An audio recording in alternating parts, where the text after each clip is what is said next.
Well, it started back in 1977, and I'd been working on the Alaska pipeline for about 3 years.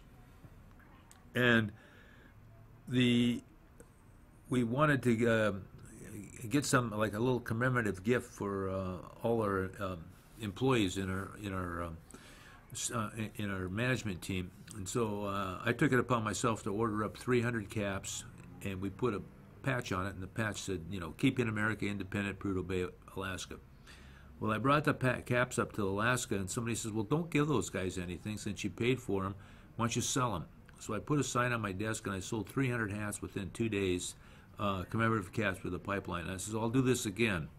And I kept continuing doing it because I was on a rotation where I worked a week in Alaska, and then I flew home and came back. And so when I'm coming back, I had plenty of time, plenty of space to put it on an airplane and bring it up.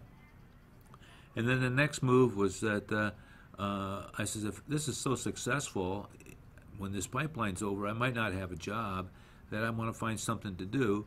And I contacted the Barrett Company, who manufactured the embroidery machines.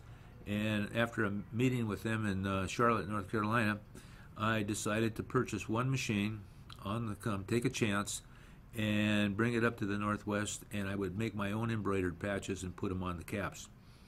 Well, because I had the only, and we were the first company with an embroidery machine, I didn't even really have to advertise because people sought me out.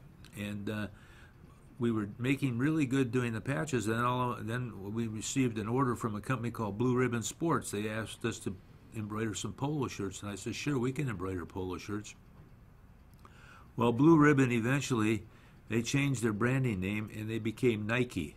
So you can imagine the kind of work that I was getting on my embroidery machine. And from there, we had to buy another machine, then another machine, and another machine, and we moved out to our present facilities, which you see on this video right now, and we employ about 30-some people. We have 104 heads of embroidery, and at our peak, we were going 24 hours a day, nonstop, servicing the apparel industry in the Northwest. Well, what happened to the apparel industry is a country called China. They found out the Eddie Bauer, Columbia, REI, all the big companies that were manufacturing apparel up here in the Northwest found it a whole lot easier to move their operations or their manufacturing to China and the Far East. Well, what happened then is that we lost all our business because all these sewing factories were shutting down, so we had to come up with another business model. And that what we're doing now is that we decorate polo shirts, jackets, hats, anything that an employee would wear to have the company's brand recognized. And we've been doing this for, better on 15, 20 years. And it's been a comfortable position that we're in.